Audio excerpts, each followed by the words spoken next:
Deve ter ouvido o ministro Luiz Roberto Barroso do STF dizer que eleição não se vence, se toma. Eleições não se vence, toma. Todos nós sabíamos que isso não se tratou de uma brincadeira. Era uma confissão.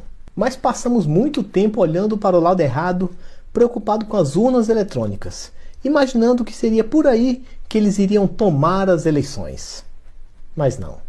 O processo de tomada das eleições tem sido um longo caminho que se iniciou ainda no começo do governo de Jair Messias Bolsonaro. Sabendo que o domínio da narrativa nas redes sociais foi o caminho para a vitória do presidente, logo em março de 2019, a oposição começou a pôr em prática o seu plano para tomar as eleições. Cada um tinha o seu papel. A mídia se encarregou de destruir a reputação do presidente sem dar espaço ao direito de resposta. O Congresso faria ofensiva política travando o governo Bolsonaro e também por meio de CPIs ridículas, como a CPI das fake news e a CPI da Covid-19. O Congresso também trataria de criar pautas-bomba, como fez com o orçamento secreto, que depois foi imputado a Jair Messias Bolsonaro para dizer que ele também era corrupto. Os institutos de pesquisa também tinham o seu papel. Próximas eleições dariam ao candidato da oposição a vantagem necessária para que ele pudesse atrair o voto útil. Mas o papel principal nesse esquema de tomada das eleições foi dedicado ao Poder Judiciário. E o primeiro passo para a tomada das eleições foi dado logo no início do governo Bolsonaro. Em março de 2019, iniciou-se o ataque jurídico aos conservadores por meio do inquérito das fake news. Esse procedimento totalmente fora da lei tinha um único intuito de perseguir e calar a voz dos apoiadores do presidente, tanto na mídia como nas redes sociais. O inquérito das fake news foi seguido por diversos outros inquéritos, todos exclusivamente contra os conservadores. Mas a atuação do braço jurídico da oposição não parou por aí. Mais recentemente, foi a vez de o TSE entrar com tudo no jogo político. E juntos, TSE e STF tiraram contas de bolsonaristas nas redes sociais do ar, bloquearam blogs e sites bolsonaristas, censuraram mídias bolsonaristas, desmonetizaram influenciadores bolsonaristas, prenderam e exilaram jornalistas bolsonaristas, prenderam deputado e apoiadores de Bolsonaro, decretaram busca e apreensão em imóveis de bolsonaristas, fizeram uma verdadeira caça aos conservadores. E do outro lado, nenhuma medida foi tomada para impedir mentiras e difamações contra Bolsonaro.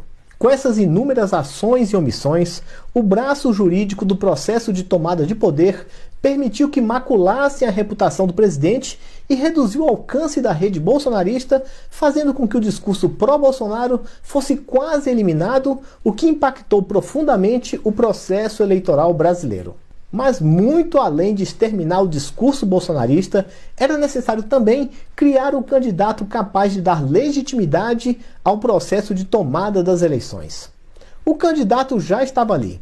Era só tirá-lo da cadeia, anular os seus processos e depois disso dar um banho em sua imagem. O senhor não deve nada à justiça. Pronto, o anti-bolsonarista estava criado. Porém, ainda havia algo a ser feito pelo Poder Judiciário. Era necessário proteger a reputação do candidato anti-bolsonarista. Para isso, o TSE deferiu mais de 40 pedidos da oposição para tirar do ar a verdade que mostrava o caráter do ex-presidiário. Mas os opositores que criaram mentiras contra Bolsonaro, como Janones e Gleisi Hoffmann, permaneceram e permanecem com as suas contas sociais intocáveis, podendo destilar o seu ódio e acusações livremente contra o presidente. Com todas essas medidas, foi criado o ambiente perfeito para a tomada das eleições. Só tem uma barreira para que essas eleições não sejam tomadas do povo. Cerca de 1000 anos antes de Cristo, os filisteus lançaram um desafio ao povo de Israel. Se algum israelita aceitasse lutar e vencesse o gigante filisteu Golias, os filisteus passariam a ser submissos a Israel.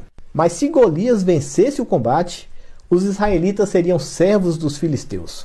O pequeno e jovem Davi aceitou o combate e, mesmo ridicularizado por Eliabe, seu irmão mais velho, e desacreditado pelo rei Saul, venceu Golias. O que estamos próximos a ver no dia 30 de outubro é bem semelhante a isso. Desacreditado por uns, e ridicularizado por outros, o Davi da modernidade, o presidente Jair Messias Bolsonaro, mesmo com suas poucas armas, irá lutar contra o gigante Golias e irá vencer a batalha. Bolsonaro provará para todos que supremo é o povo e não deixará as eleições serem tomadas de nós.